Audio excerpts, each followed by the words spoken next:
Welcome to Herein Lies the Peace of God in the Awakening Together Sanctuary. The Awakening Together Sanctuary is an assembly of equals joined in common purpose, awakening to one true self. Within an appearance of many faiths, many cultures, and many symbols, we seek to discern one truth and to rest in its embrace. The host of Herein Lies the Peace of God is Reverend Jacquelyn and Eckert, the President and Minister of Awakening Together. Our co-host is your favorite anarchist preacher, Reverend Glen Ganaway, interfaith scholar. The Course in Miracles says this about discerning one truth. Nothing real can be threatened. Nothing unreal exists. Herein lies the peace of God. Sing glory, glory, hallelujah. How wonderful thy holy name. Now I can see with God's own vision, and I see peace instead of pain. Yes, I see peace instead of pain. I can see peace instead of pain.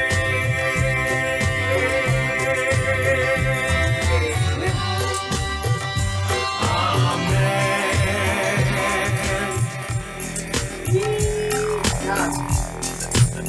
There we are. That's what we needed. It's exactly what we needed. How are you tonight, Jacquelyn? Good. I'm real good. How about you? Oh, pretty good. Pretty good. Had a very productive day at work. The supervisor was out, so I had the complete day of uninterrupted anything. But of course, I have other people, but it was a nice day in the office. You know, when the cats play or the mice play or whatever like that. What's that? When the cat's away, the mice will play. Yeah, that's right. That's right. I was a little happy mouse today at work. I really was. Good for you. It's actually nice. I don't generally have a supervisor looking over my shoulder, but it's really nice to have a day where I just, I get this done and work on that and work on that and just get it all out the door. Yeah. So there's nobody who's asking me anything. I don't have to be there for anybody else. I can just It's really nice. It's really nice. It's turning cold here again. It got almost up to 50 degrees and then dropped right out, and we're back to the 30s. It's funny watching because the high school's down at the end of the hill, another 4 blocks, and the subway is at the top of the hill. So you watch the kids walk up and down from the subway. It's fun today. When I was walking home from work, to see the kids coming from the subway that dressed for the morning in their things and running up the hill towards the subway going, "Oh my God, oh my God, oh my God." Bless their hearts. You were doing that it's like you did the wrong thing. It's like you walk out the door and you go, "Oh no." And it's when you have to go, it's 4 blocks away. So that was a fun moment today. I like art. I like the world. I like I like my neighborhood. It's sweet. So it's how we do. What do we do? What question are we up to tonight? Number 19. What is justice? Yeah, that's the one. That's the one. And I read it and I thought, well, okay, that's interesting. It seemed succinct. It didn't seem difficult to comprehend, and at the same time, after I read it, I'm like, now wait, what is justice? And I went back and I looked up some stuff that I had written with Inner Wisdom. Actually, it turned out to be, I just searched for the word justice right in my journal. And it turned out to be a couple of things we wrote in 2019, and then I asked for a little bit more clarification from Inner Wisdom and got it. So I'm ready now. So what are the odds that we're doing justice at what's the date? Well, tell me. The date is March 3rd. Mm-hmm. I don't know. Of 2022. Yeah. Oh, we're telling them for the recording? Yeah. So what if you'll think about what's happening in what we're going to talk about justice at a time when the world looks in a particular way. There's conflicts all over the globe right now, we're talking about nuclear things on the the nuclear question on the news. Where there are at least 3 or 4 major grounds between nations, going on the planet right this minute. There's a huge discussion of wealth inequality and racial justice happening in this time of the of history, and we're going to talk about justice tonight and see what how the Course of Miracles defines justice and such. So, how did you feel any of the weight of the moment while working with this week, Jacquelyn? Anything with the weight of the moment? Thank you for asking. But actually, I did not, and I think that really goes to.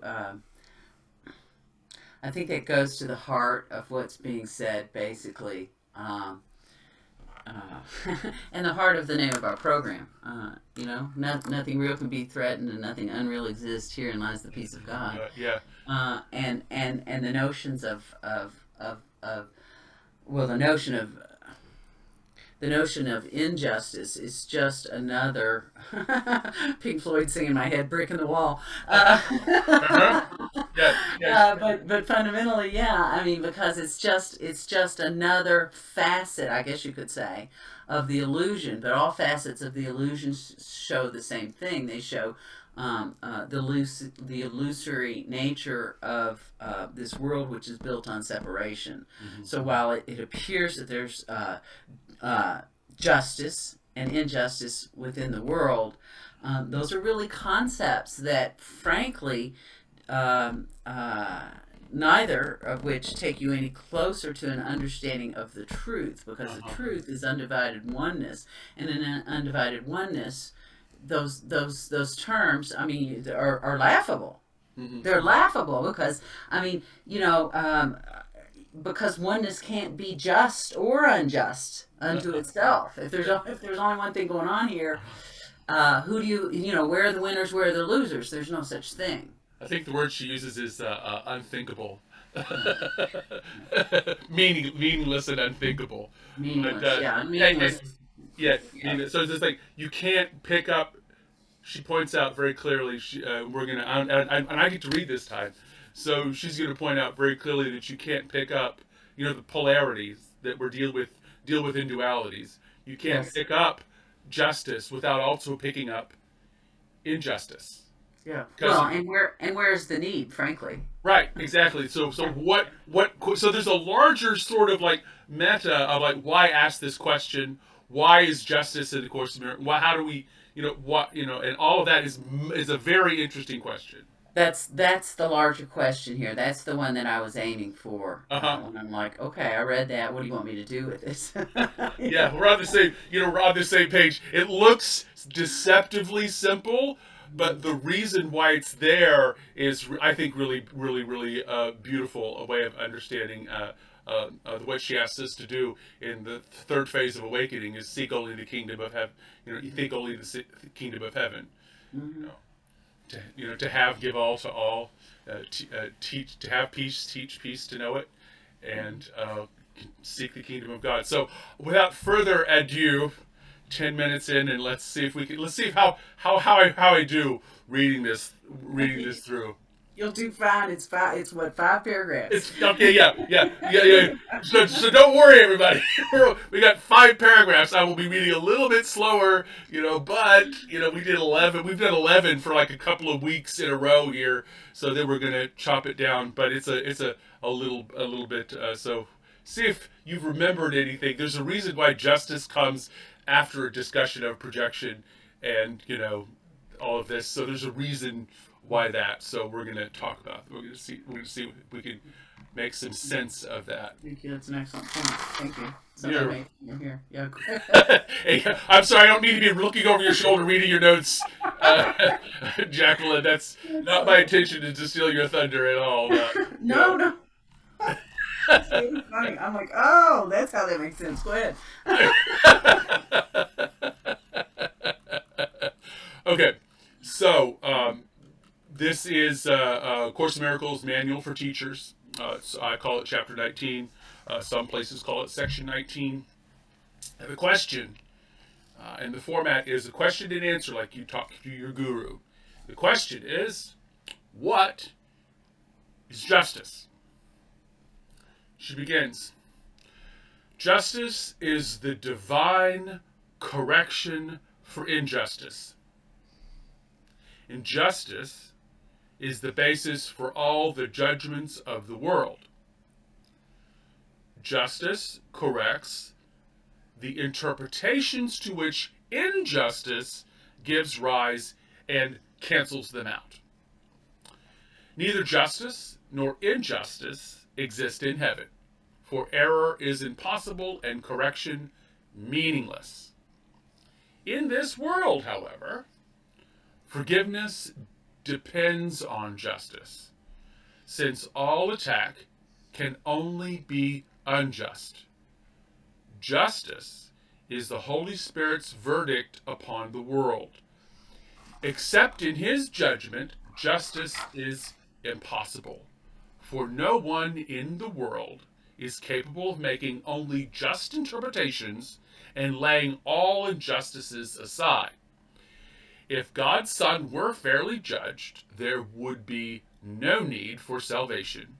The thought of separation would have been forever inconceivable. Justice, like its opposite, is an interpretation. It is, however, the one interpretation that leads to truth. This becomes possible because, while it is not true itself, justice includes nothing that opposes truth. There is no inherent conflict between justice and truth. One is but the first small step in the direction of the other. The path becomes quite different as one goes along, nor could all the magnificence, the grandeur of the scene, and the enormous opening vistas that rise to meet us as the journey continues be foretold from the outset. Yet even these, whose splendor reaches indescribable heights as one proceeds, fall short, indeed, of all that wait when the path ceases and time ends with it. But somewhere one must start. Justice is the beginning. All concepts of your brothers and yourself, all fears of future states, and all concerns about the past stem from injustice. Here is the lens which before the body's eyes distorts perception and brings witness to the distorted world back to the mind that made the lens and holds it very dear. Selectively and arbitrarily is every concept of the world built up in this way. Sins are perceived and justified by careful selectivity in which all thought of wholeness must be lost. Forgiveness has no place in such a scheme, for not one sin but seems forever true. Salvation is God's justice. It restores to your awareness the whole of the fragments you perceive as broken off and separate. And yet it is this that overcomes the fear of death. For separate fragments must decay and die, but wholeness is immortal. It remains forever and forever like its creator, being one with him. God's judgment is his justice. Onto this, a judgment wholly lacking in condemnation, an evaluation based entirely on love, you have projected your injustice, giving God the lens of warped perception through which you look. Now it belongs to him and not to you. You are afraid of him, but do not see your hate and fear, and you are afraid of him and do not see your hate and fear. See, you hate and fear your enemy, yourself as enemy. That's what I have written. Maybe I didn't see. No, that's correct. Yeah, I don't know why she wrote it that way, but that's what it says. Okay, you are afraid of him and do not see, you hate and fear yourself as enemy. Okay, that's better. Mm-hmm. And last paragraph. Pray for God's justice and do not confuse his mercy with your own insanity. Perception can make whatever picture the mind desires to see. Remember this. In this lies either heaven or hell, as you elect. God's justice points to heaven, just because it is eternally impartial. Mm-hmm. It accepts all evidence that is brought before it, omitting nothing and assessing nothing as separate and apart from all the rest. From this one standpoint does it judge, and this alone. Here, all attack and condemnation becomes meaningless and indefensible. Perception rests, and the mind is still, and the light returns again. Vision is now restored. What had been lost has now been found. The peace of God descends on the world, and we can see. And we can see. Yay. Dramatic. I know. And we can see. This is just like, oh, we can see. We can vision. We can vision. You know, I'll get into all the Bible stories and parables she references in this a little later. But you know, what did you think? What did you think about how that starts out? I think first of all, Shauna's eyes on her screen. I think first of all, I'm always amazed at how this strikes me differently when we're together. It just strikes a deeper chord. So I want to thank all of you for joining around this. It just comes in differently, and I love that. And I, as you were reading it just now, I went, oh my God. That's exactly what Inner Wisdom said to me, and I know it's tedious sometimes when I read, but I'm going to read. I'm going to read my thoughts about this, or not my thoughts. What Inner Wisdom said about this. These are not my thoughts. With your permission, it'll only take me a moment. Oh, please. Read. So apparently, I don't know, I was working on some lesson about attack thoughts. I didn't pull out what lesson it was at the time that I wrote this in 2019. So I'm going to read you the question and the response. I said, I don't know what attack thoughts are. Can you help me understand so that I may teach others? Inner Wisdom said, attack thoughts are very simply a way of maintaining your belief in yourself as a separate individual. For who here would curse his foot for making him trip and fall? You would not, as you recognize your foot is one with you. Anger is merely a way of drawing boundaries around yourself. These are, of course, imaginary boundaries, as you could never actually be separate from your brothers. The lesson asks simply that you not attempt to project your responsibility for the wish to remain separate on your brother. If you do so, you are particularly unlikely to perceive your believing attention as the actual source of your upset. Mm-hmm. We choose that which we wish to experience. If you choose to continue to experience a world wherein there are attackers and victims, the justified and the unjustified, justice and vengeance, we continue to ask for this type of conflict by focusing on the wrongs that have been perpetrated, wrongs in quotes, that have been perpetrated upon us by seeming others. If we recognize our true desire to know at whatever level our oneness, which is the truth of our being, it becomes obvious that anger is a step in the wrong direction.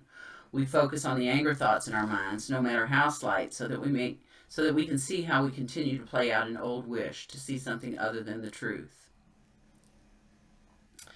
Again, this lesson is an opportunity to see old habits as just that and to let them go, that we may begin to consciously pursue our true desire. So I wanted to read that to you because as you were speaking and when we started, and as it became just so obvious here, that really did address this larger question about, okay, if there's no such thing as justice and injustice, then why the hell are we reading about it, right?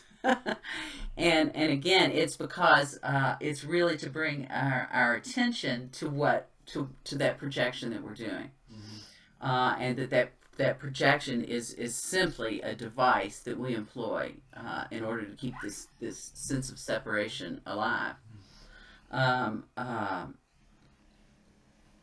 Let me read a couple other things here. I don't know what this was referring to. I said, where am I still harboring condemnation? Where am I failing to forgive? And the answer was, salvation or freedom asks for complete forgiveness. It is well to ask the question. It is justice in its truest sense. You do this, but unto yourself. And I love that. Isn't that funny? You want justice? Okay, great. You're only doing it to yourself. I know. That's wonderful. And then we wrote this just before this program today. I said, so is there anything else you want to share with me about justice and injustice? And the answer was, as you look at these words, what do you see? Do you not clearly see the conceptual nature of these ideas? Who's the arbiter of what is just or unjust? As concepts, they are without meaning. Nothing real is conceptual. Nothing conceptual is real. As concepts, they are but distractions from the truth of being. To discover what is true and not merely conceptual, you need only look to your heart. It knows all that is true and nothing else. True justice, as it is described in A Course in Miracles, is referring to the knowledge of one. There can be no injustice in oneness, and thus there is no need for justice.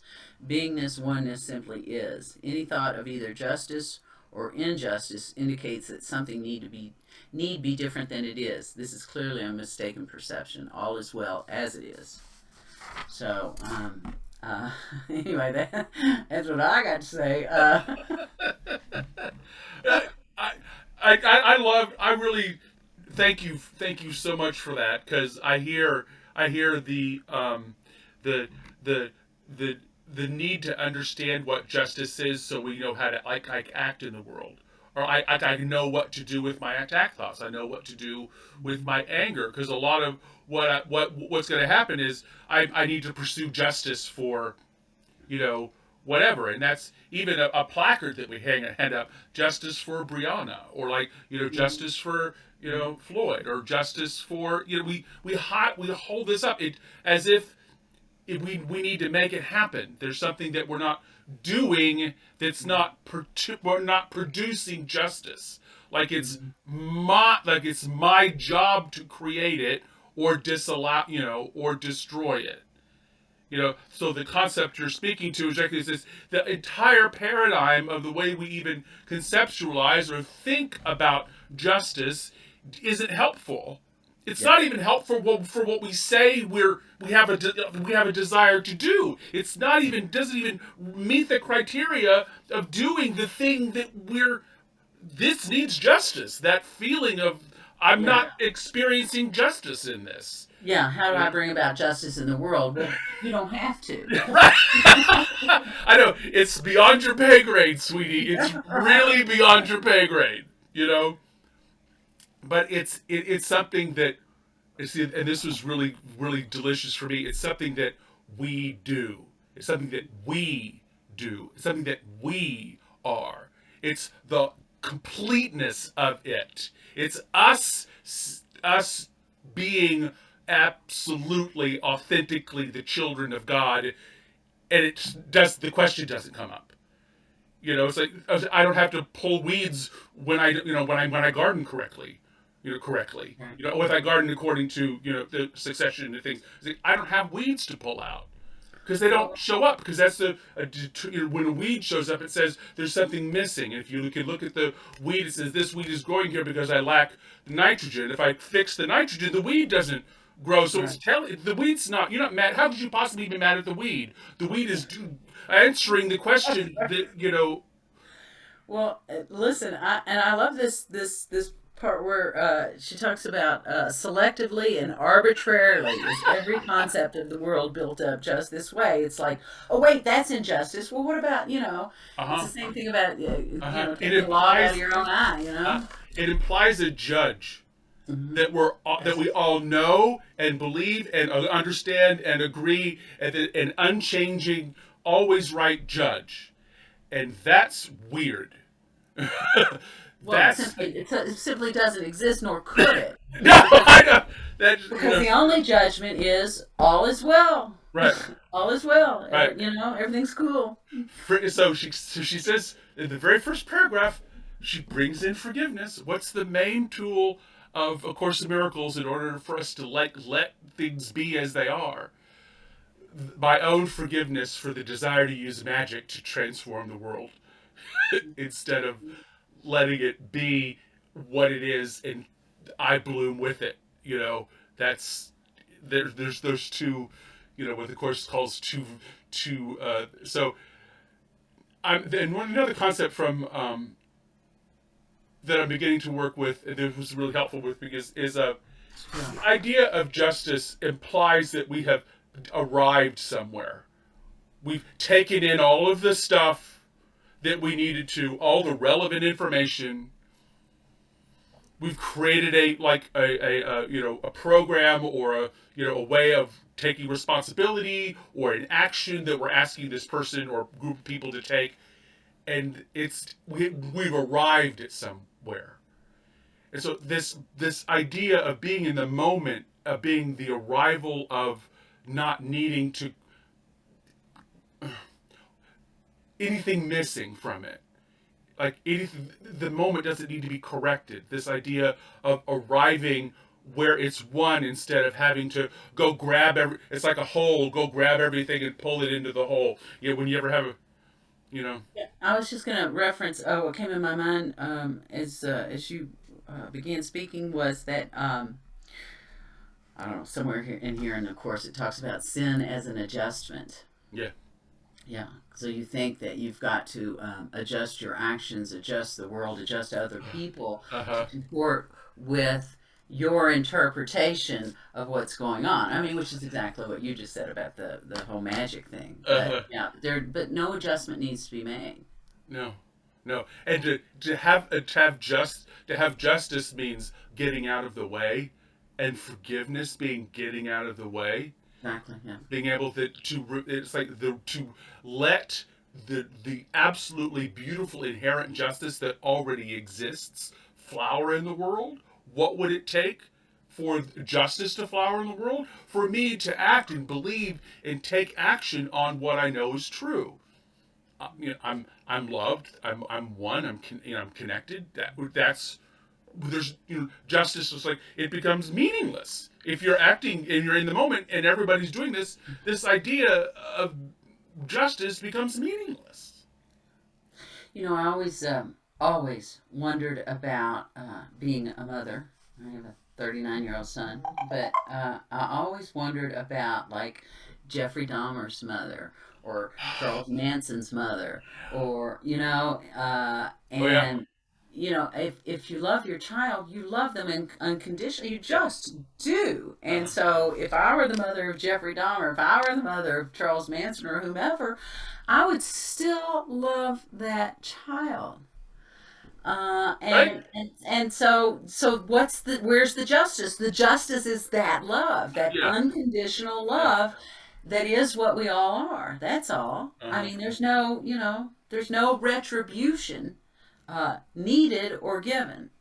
Yeah, I call that grandmother love, because I was grandma love, because when everybody else is, won't come near you, you could probably go, sit with your grandma, She'll forgive you anything. She'll forgive you anything,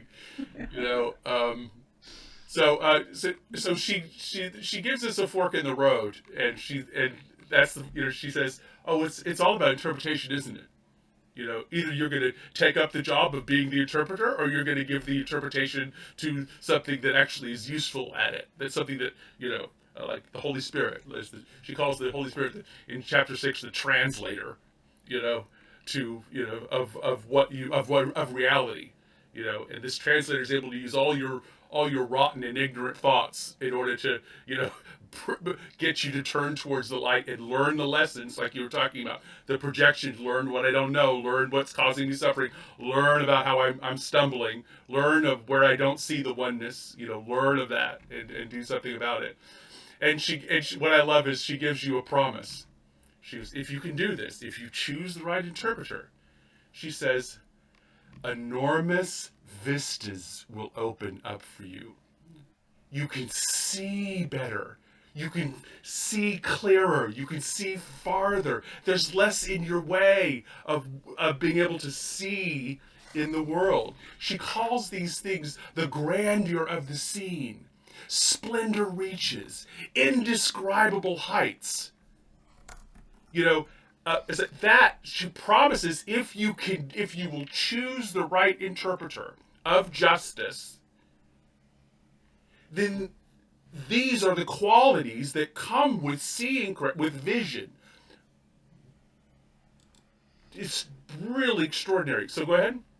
I was just going to. It's funny because this quote keeps coming up for me, so I had to go look it up. So wait a minute, I can't see your face. Let me see your lovely face. Oh, I'll probably only see mine. Oh no, there you are. The William Blake quote about the doors of perception. Oh. If he says, if the doors of perception, oops, go away, stop that, something came up. If the doors of perception were cleansed, everything would appear to man as it is, infinite. For man has closed himself up till he sees all things through narrow chinks of his cavern. So that's what you're just saying. These vistas will just open up. But I am not so focused on getting justice, right? So what does the focus on getting justice do? It just like. Well, yeah, and it fragments everything. Yes. It cuts everything up. But I love the way she ended the second paragraph, and I was just I'm a big power to the people. I've been in more. So I love this. So, but somewhere we must start. Justice is the beginning. I hope I get to say that with a whole bunch of people somewhere, sometime. To be able to chant, somewhere we must start, and justice is the beginning. In this effort to say we're restorative justice. What I like, the yeah, I'm not sure that's what's being said. I take your word for it, but I'm not sure. Yeah. I don't think restorative justice is what's being talked about here. I'm pretty sure. No, it's not. I like restorative justice, but yes. This is not what she's not talking about that. But the ways in which we can move or understand or communicate. This idea of oneness, and when justice happens, everybody wins. Using Course in Miracles terminology, there isn't a loser. There's nobody that lessens. There's nobody who's lessens with any of that. It occurs to me that it's the difference between saying "do unto others as they did to you." Yeah. The difference between that and the real recommendation. Do unto others as you would have them do unto you, right? I mean, it's like, again, it's grandma's justice. Yeah, George, you want to chime in here, please? Sure. Yeah, I was just thinking, justice is a judgment. Yeah. Yes, exactly. Okay, and so you're pushing the pendulum. Mm-hmm. If you're against something or for something, you're making a judgment. Right. I wish that it was different than it is. You're pushing the pendulum. That's right. And in terms of the world, the people of the world, that's the way they see the world. Mm-hmm. But to awaken is to get beyond the world and to see that what's going on in this instant is perfect. That's our perception of imperfection. That's the problem. Mm-hmm. So that's it. Absolutely. That's beautiful. It's really beautiful. And I got to tell you that it is hard to walk out in the world today and say that. They might crucify you very quickly today for. Oh yeah, none of us. We couldn't go out on the street corner and say, "Oh, hey, it's just all perfect. Don't worry about yourself. Yeah. See, that's what I mean when I say somewhere we must start. And justice is the beginning. Justice is that we're all in this together, very, very, very literally. What I do to, a harm to, the IWW's logo, the phrase is a harm to one is a harm to all. So that's, it's good philosophy, it's good practice, Yes. it's this idea of justice and the unity of all beings in completeness and wholeness and acting on that is actually really good way of building a community or having be a good friend. It's a good way of being a good friend, and I get so I love the phrase somewhere we must start and justice is the beginning. She continues on, and then she introduces the idea of colored glasses by saying that we put lenses over our head by like our upbringing or our chosen way of seeing the world or something. We actually put on lenses that distort our being, and then we don't take responsibility for the way we see the world, and we say God sees it this way and don't take responsibility for the injustice that we pursue in the name of justice. Yes. Yes. Yes. Very good. Very good. Well, I was going to point out that here we generally call it our filter. Filter. Sure. Filter. Absolutely.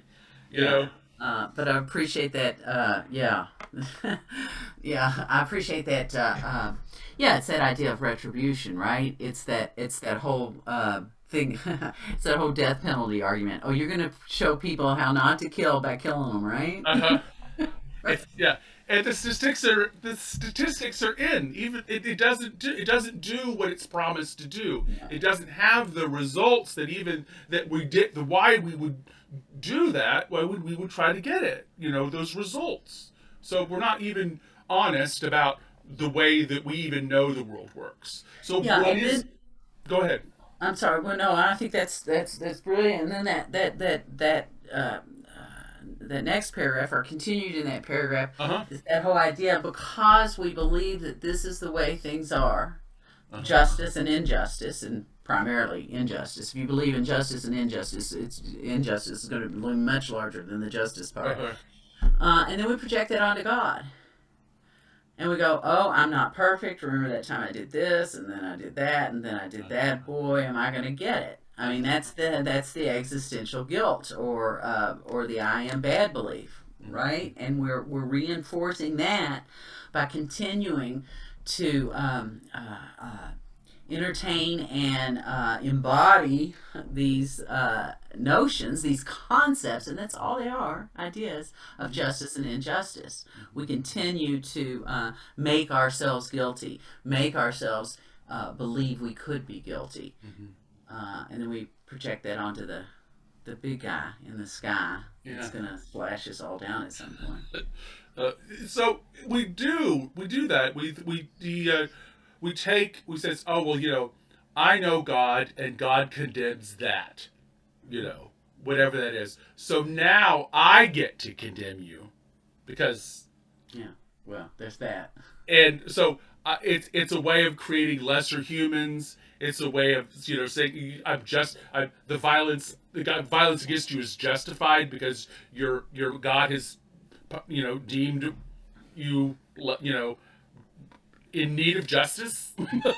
Well, the justice that comes from me, I had an issue with this a couple weeks ago. This little dog that my sister had, and I just love this little dog. Sweet. I mean, I have told people this was the most loving being I have ever met. Person, animal, doesn't matter. Most loving being. Got into the neighbor's backyard, and its German Shepherd killed the dog. Ooh. Yeah, and Connie said, she said, he felt really bad about it. And I said, good. Not the dog, the neighbor, right? And I said, good. I mean, but it's right there. I mean, it's that belief in the need for redemption, the need for somebody to feel bad. I felt better because he felt bad. I mean, that is insanity. It is. But there's the culture. The culture supports. The culture says that's justice. You know, so to be able to live and move, to be in the world and not of the world, and like George was saying, to have a completely different understanding or working definition of justice sets you outside of that. But nobody is, nobody's seeing you as outside. They see you in the paradigm, although you're not inside you're not seeing inside the paradigm anymore. Well, you can see there. I mean, in that little story, you can see how there's not just insanity, but there's absolutely a belief in separateness there. Mm-hmm. If I can be happy, and it just sounds awful, but it is what it is. If I can be happy about someone else's suffering, then within that thought, there's no thought of oneness. There's no thought of sameness at all. Because do I want to feel? Hell no, I don't want to feel bad. There's no judgment. Yeah. So it's just so stark for me. That example. It's becoming. It's more and more. Gets that really does get that way, and she calls this a scheme when we fool ourselves into like pursuing justice so we can, or like looking for injustice so we could impose justice.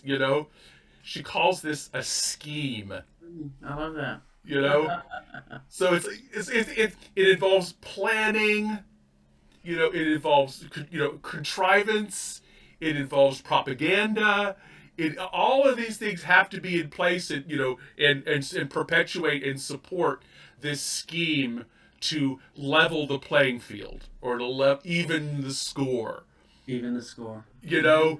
Because we're keeping score.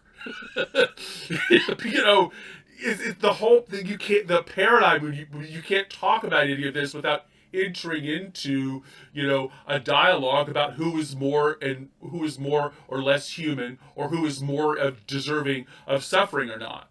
It's a very belief. You can't do it. You can't do it. Yeah. So to even speak in about what justice is, or how we would go about like solving big problems like resource wars or things like that. What is the solution Course in Miracles offers as the way of talking about justice in those kinds of solutions? I'm sorry. I feel to stop right there and see what anybody wants to share. It sounds good. All right. This chapter where we just pretty much finished up here. Girls and boys. Hell, anybody? Yes, Cindy? indeed.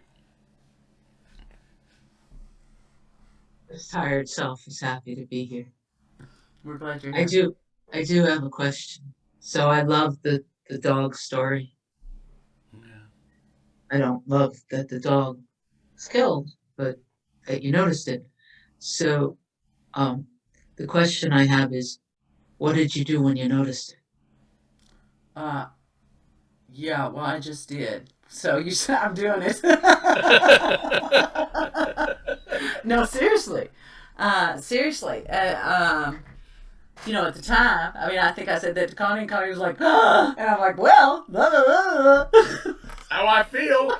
That's how I feel. That's exactly what I said. That's how I feel. And I think I just dropped it there. So, I think, inner wisdom is always teaching. And so, at first opportunity for this to arise here, it did. for me to see that, and to see the whole. I mean, that's a whole grand scheme of things. That is the belief in justice and injustice right there. And you know, it's one thing to preach a good line. It's another to go, oh, oh. That's how I implement it. That's how I'm contributing to it. Go ahead, George. Yeah, I go back to the Course. The Course says your only task is what? Accept the atonement for yourself. It doesn't say your task is to make this illusionary world better. That's right. That's right. So, that's right. And or convince anybody else. Yeah. right. Absolutely. Well, and I was told that very line last week, George, like I'd never heard it before, but this same sort of thing. Well, you know, I'm upset about, you know, because this one's doing this or that one's not doing that, and Inner Wisdom said, what do you think your job is here? Your sole responsibility is to accept the atonement for yourself. So I'm like, oh yeah, that. You know, I need to be reminded. I just do, because I mean, it's so clear when it's clear. It's so clear when I'm right with Inner Wisdom. It's so clear when we're sitting in a Zoom room discussing it, and then the rubber meets the road, right? It just does. And so, you know, I pray for the willingness to see it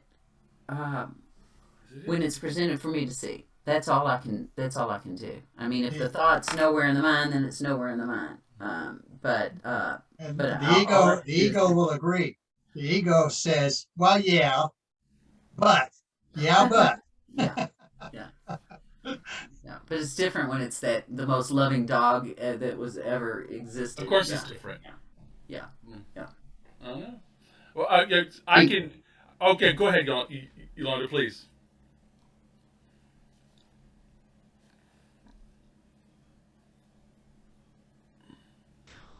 Okay.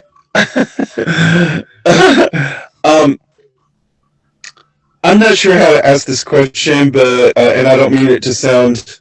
I'm just so curious, Jacquelyn, since you have a past career as a judge, how this resonate. I mean, like, you know what I mean? Like, I don't know if you still. I think you mentioned a couple weeks ago or something that you had been on a case recently or something like that. How do you bring all this into your work if you still do that? Do you mind talking about that? No, I don't. And in fact, I will tell you that, you know, I retired, and then I went away, lived in community and did this stuff, and then I went back and did it part-time, was substitute judging for a while. So it was a very different, you know, after having been really immersed in this stuff, it was very different. But I will tell you that as I began to get involved back before I had retired in spiritual community, what occurred for me was this this truest sense of justice. It's like you do this but to yourself. And so really it was working with the people that appeared in front of me to say, well, you know, gee, what would you do if you were sitting in my chair, right? I mean, to say, look, you did this thing, and so this is what the law says when you do this thing. And what I really found was that people were, I think I had a rudimentary understanding of that at the time, but people were very, very responsive to it. They were like, yep, I understand. And which was got a lot more favorable response from defendants than I did before, when I was just going, you did what? I mean, they got it. They got that, yes, this is the choice that I made and these are the consequences. So, so that was just... That's very interesting. I've been curious about that, and I really appreciate you chatting about it, because to me that's significant. Yeah, yeah. In that profession, and particularly this idea of I'm angry because you broke the law, or I'm angry because of the nature of what you did when you broke the law, is not. It's just not helpful. It doesn't help anybody. Doesn't help me. Doesn't help the defendant. Doesn't help the victim. Right. And those are the glass. Those are the lenses, right? The lens that you put on over it. It goes, oh, what a lot of what we call justice in the world is just vengeance, so I can watch. Vengeance. You know, Vengeance is a good word. Yeah, it's very different than yeah. justice. Vengeance is very different than justice. So I'm glad this is you touched on the law a bit, because did you hear the three parables in the last paragraph, the reference to the prodigals, the three parables in the last paragraph? No. Tell us about it. I'm so transparent. So it says, because she says, what has been lost has now been found. That's from the parable. That's when when Jesus tells the parable of the lost sheep. When you have 100 sheep and one goes missing, the shepherd leaves the 100 and goes searches out for the one and reunites it with the flock. That's what happens. But it's not cost effective to do that, to leave all 100 sheep and go to the other one. So there has to be something else that's holding it all together. See, that's what she's trying to get. I think what she's trying to get is to see the whole that's holding us together. That I don't have to hold the 100 together if I need to search out this thought, search out where I think the mistake has happened in my stuff, and then do it.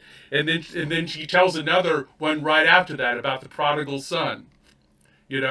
When you're even in your family, when you go out, your family leaves and somebody says, I don't want anything. Do you have a black sheep in your family? I'm the black sheep in my family. Maybe that's even maybe that's a quality, that a lot of spiritual seekers have, that we're the black sheep or whatever. But you're the prodigal son. This is the prodigal son. When you leave and when you come back, and what does God do when you come back and you say, oh, you're right. I want to be in the truth. I want to do what's correct. I eat the servants at my dad's house eat better than I'm eating. So don't even get me started. Fatted calf and oh, I know. And what did the big brother do? What did the big brother do? You remember that? What did the big brother do with the prodigal son? This isn't right. This isn't right. I did everything right. This is not justice. It's not fair, right? Yeah, I appreciate the reference though to the parable. I think it's. And the last really one, they give in this is one that everybody forgets, is the story of the lost coin. Remember the story of George knows it. Do you want to tell the story of the lost coin, George? I don't remember exactly the details. I just remember that there's a parable about it. So okay, well, there's an old woman and she's poor, and they call her a poor old woman. Right. And she loses a valuable coin in her house, and so she takes apart the house in search of this valuable coin. And this is the way that and so because she knows what is valuable, she doesn't lose what is valuable, she keeps close to her. When something she knows is valuable is missing, she goes and finds where it is in her own home, so what she ends up giving you the paragraph is community, family, and your mind. Justice at a community level, justice at a family level, and justice in our own minds. Do not let the value go about who you are. And in our families, in the people, in the relationships, in everybody that we know. If you know them and if you're with them, you're responsible for them. To treat everybody like they're the child of God that you are, or I know I am. That's how justice comes comes about, and we're able to experience it. And as far as the whole community goes, I don't have to monitor if I see I'm part of the 100 now, but somebody went and left. I'm in the 100 of the sheep. I'm not responsible for monitoring the shepherd and making sure that she does all the right things and finds the sheep on time and everything like that. I'm not following the shepherd around going, are you doing it right? So it's like, this is the justice she gives you justice on the world scale, the community scale, the family scale, and in our own minds at the very end of this thing. And I think it's just spectacular. She just alludes to it, and I think it's just a spectacularly a beautiful way that she does that. And it was exciting because why does that phrase sound familiar? And I thought of the prodigal son, but I forgot the whole meta of it. So it was really a really beautiful thing. So she says at the last paragraph, she goes, "You're just making pictures." You're making pictures in your mind. You're just making pictures. You're either picturing heaven and you're picturing hell, and you're pursuing the one that you think is going to get you where you want to go. Yeah. So, pick a better picture. So what? Pick a better picture. If you're headed toward hell, don't do that. Snap, Yolanda said. Cindy, did you have something else? Please.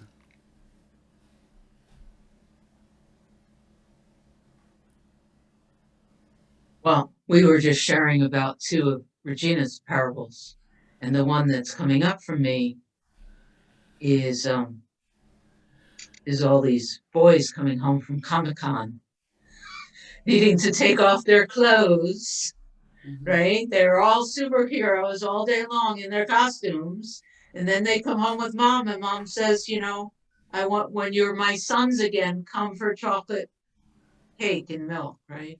And they all kind of take their turns and take longer and shorter, and they're trying to get more or less. And at the end of it, everyone just gets one piece of chocolate cake.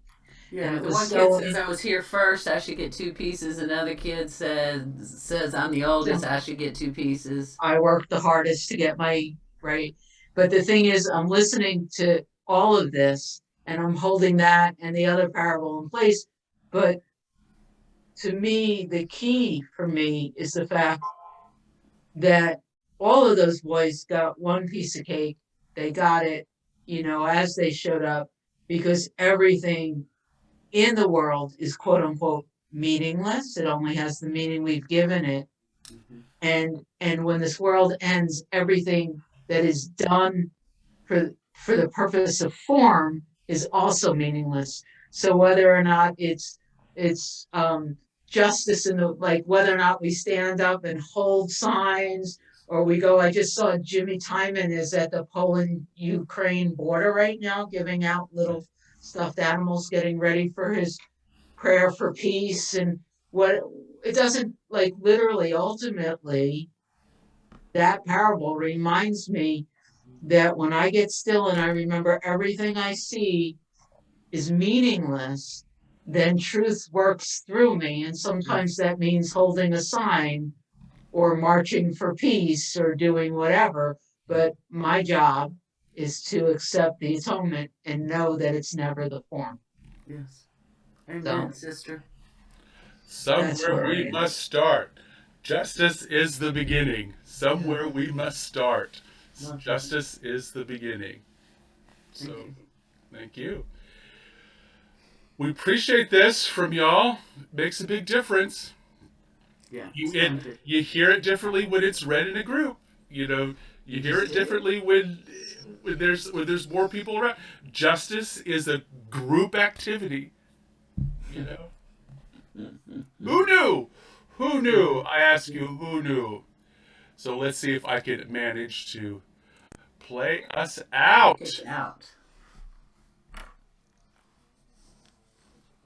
You've been listening to Herein Lies the Peace of God with Reverend Jacquelyn Eckert and Reverend Glen Ganaway.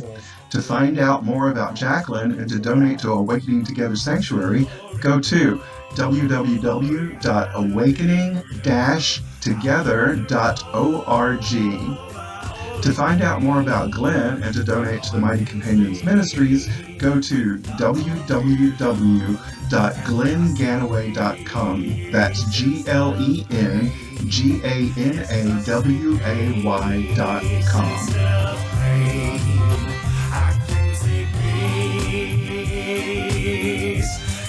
Instead of pain.